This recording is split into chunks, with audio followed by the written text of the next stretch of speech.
Welcome to the Slop Farm. Enjoy the video. You start by picking the image you want on the keyboard and opening it in Photos or Files. Use a 16, 9 or square crop so the keyboard area looks centered. Next, install a third-party keyboard like Gboard or SwiftKey that supports backgrounds, and once installed, go to Settings, right arrow General, right arrow Keyboard, right arrow Keyboards to add it.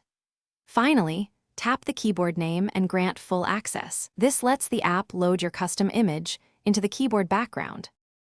Open the keyboard app and find background or theme in its settings. You will be prompted to pick a photo.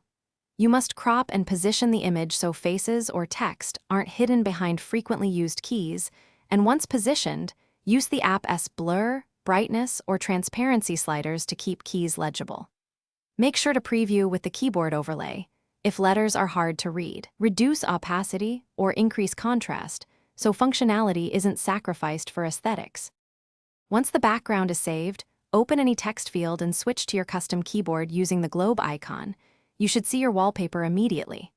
If it doesn't appear, double-check settings to ensure full access is granted, restart the app, or reinstall the keyboard. Permissions are the most common issue. Finally, type a few sentences and return to the app's settings to tweak blur, brightness, or key contrast until the keyboard looks right and remains fully usable. Thanks for watching. Consider subscribing if we helped you today.